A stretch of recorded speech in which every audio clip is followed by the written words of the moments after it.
The Academy Awards are over. It was an amazing celebration. I loved how they had the title of each category on the envelope in big letters so there would be no mistakes. It was a very nice ceremony. They played it very safe. They made jokes where they needed to make jokes. They didn't mention Trump, which I love. There's so many shit going on, especially in Hollywood, that affected so many people and so many things last year. I loved how the ceremony went. I love how they went about the ceremony. I love how they paid tribute to film and not necessarily playing clips of each film nominated for the Best Picture award. A few surprises, with the most pleasant one left for the end. I have right here my little poll sheet to which I betted on who was going to win. I had most right. I got 16 of my guesses right. So let's start with production design. I had Blade Runner 2049 and it went to The Shape of Water. I'm very happy about it, no complaints. The Shape of Water had gorgeous production design. I wish it would have gone to Blade Runner 2049. While The Shape of Water is mesmerizing to look at, I love the hypnotic nature of how that movie is shot and how that movie looks. It is based on something that is already there, while Blade Runner had to create a world to itself, and it did. It absolutely did, but still very happy with Guillermo's little baby taking home the award. For Best Animated Short Film, I had wrong, but I hadn't seen them all. I guessed it was going to be Lou, the one who played before Cars 3, which was much better than Cars 3, and it went to Dear Basketball. I have not seen it yet, but now Kobe Bryant is an Oscar winner, so there's that. For live action short film, I just waited for them to play the clips before, and the one that had the most cheers, to my ear at least, was All of Us, and it actually went to The Silent Child. When they played the clip of Silent Child, I was like, oh, this is going to win. But then the cheers on All of Us made me guess All of Us, and I was wrong. Next, for both sound editing and sound mixing, went for Dunkirk. My exact guesses. I thought Baby Driver had a shot just because it was nominated, but it went to Dunkirk.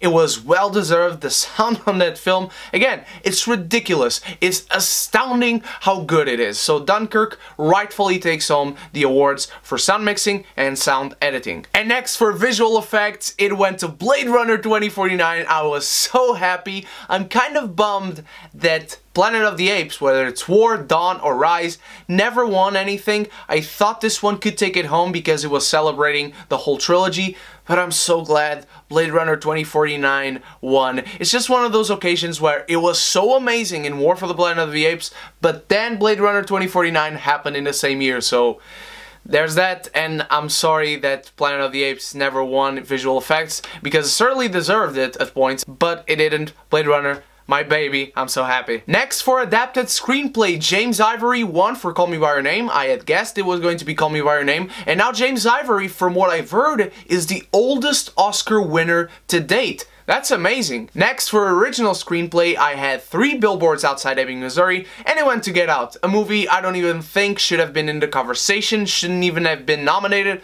but it went to Get Out. I'm fine with that. Shape of Water could have won it before Get Out. I thought The Big Sick should have won it before Get Out. No complaints. I thought Jordan Peele was great on stage. I mean, how he talked about stopping writing the screenplay about 20 times because he thought the movie was never going to be made. I know what that's like, man. Next, for documentary feature, I thought I had nailed this one for sure with Faces Places, but it went to Icarus, a documentary I heard the most about. So I'm surprised at least last night I didn't vote for Icarus. No complaints here. I wouldn't necessarily be happy for either, just thought I had nailed my bet, but I didn't. Next, for documentary short, I voted for Edith and Eddie, and it went to Heaven is a Traffic Jam on the 405. Didn't see any of these. Again, I don't care for documentaries, and it was a short film, so they didn't come around my area, so I didn't see any of them. In film editing, it went to Dunkirk, and I bet Dunkirk because the editing in that film is absolutely seamless. Again, Baby Driver had a shot because that film is all about the editing, and the editing is masterful, but Dunkirk rightfully should have won. It won, it took home the award, and my bet was right. Next, for foreign language film, to my surprise, Fantastic Woman won. I was really happy because I only saw Fantastic Woman and The Square. I only liked Fantastic Woman, so I thought that one should have won. From the ones I've seen, I do want to see Loveless still. That movie looks really good to me, but I'm glad a movie I watched and liked actually won, so my bet turned out to be right, and I just voted last minute. For makeup and hairstyling, I was right. It was Darkest Tower who won, and I think it should have won, and it did win, and I was very happy to see it win. Didn't see Victoria and Abdul still, but I thought that one had a shot, and I think they should have included more movies in this category as a whole. I think just 3 is too short of a list, and there were many other movies that deserved this. For original score, I last minute voted for Alexander Desplat because the score in Shape of Water is amazing. I said it was a toss-up between Hans Zimmer and Alexander Desplat, but Alexander won.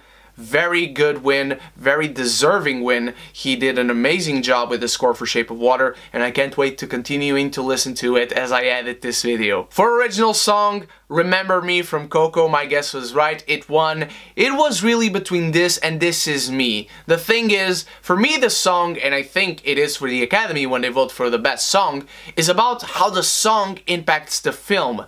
Coco being a much better film than The Greatest Showman, which I still love, you feel that impact more. It hits you more, with more potence, more power. You feel it throughout the film, so I think Remember Me should have won. I'm very happy it won. For costume design, Phantom Thread won. I voted for this one because costume design actually goes into the story, actually matters to the film in the narrative sense. So this one is going to win for Phantom Thread, and it did win. Next, for cinematography, Roger freaking Deakins, Sensei Deakins, finally won for Blade Runner 2049. I was so happy with this one. This was the first time on the night that I jumped up and yelled. No, the first time was on visual effects. This was the second, but this one was the loudest until a certain point. I was so happy to see Roger Deakins finally winning after so many deserving wins not going for him. I'm happy about Blade Runner 2049 and Roger Deakins win. For Best Animated Film, Coco won. Of course, there was no competition here, really. Coco was above and beyond any other nominee. And Boss Baby was still there, so I'm just glad it didn't win. For actress in a supporting role, Allison Janney took home the award. Of course, everybody expected it. Beautiful speech where she mentioned Hal last minute, and I was like, who's Hal? And apparently is a brother of hers who committed suicide.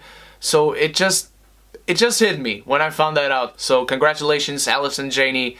Totally deserving. Actress in a leading role, no surprise here, it went to Frances McDormand, and the best speech of the night. Second best speech, personally. It was a powerful speech. Frances McDormand ruled that stage. She owned that stage. She owned the entire night, actually. It's not my personal favorite speech, but it's right there, the second one. I loved her performance. She was a force of nature, and she was a force of nature last night on stage as she put down the award and told everybody, every woman to rise with her. It was just beautiful. It was fantastic. Congratulations, Frances. Actor in a supporting role, it went to Sam Rockwell. Again, no surprise that the guy was just having fun. He was having the time of his life. He was so grateful. He was amazing in his performance, and I can't wait to see what he does from now on. Actor in a leading role, also no surprise, Gary Oldman, and totally deserving of this award for becoming Winston Churchill.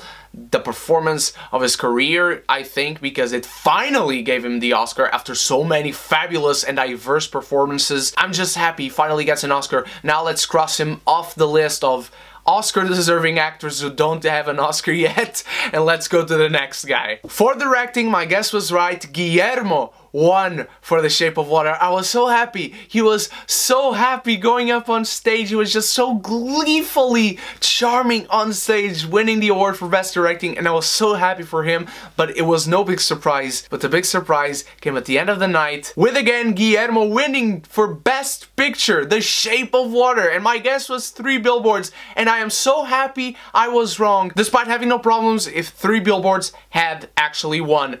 But my god, what a surprise. This was my biggest tale of the night, and Guillermo's speech right here was the best speech of the night for me. But Guillermo winning for Best Picture with The Shape of Water, who I didn't even think at a point that was going to be nominated, because it's just a movie that I don't think the Academy would appreciate. It was just so fabulous to see it celebrated at the end of the night, closing down the Oscars. And I love how Guillermo got up on stage and he checked the envelope to see if his name was there. Beautiful, fantastic. It was great. It was a great finale, especially because it was a surprise after the worst surprise ever last year. But those are my thoughts on the Academy Awards, on the ceremony itself, on the winners. What did you think about it, my beautiful geekies? Were your guesses right? Were they wrong? Did you like everyone that won? Were you pleasantly surprised? Were you unpleasantly surprised? Thank you so much for joining me for a third year in a row on the preview and review of the Academy Awards. I can't wait to do this with you next year from my apartment in London. It's going to be amazing. Thank you so much. Once again, you guys are the best. Thank you again so much. You guys are the best. Check out my preview if you haven't. And later today, I will have my review for the new movie Annihilation coming out on Netflix in Europe next week. Thank you once more. You guys are the best. And so until the next video, you stay beautiful, you stay geeky. And if you haven't done so yet, click the subscribe button and the bell so we can be geeky united.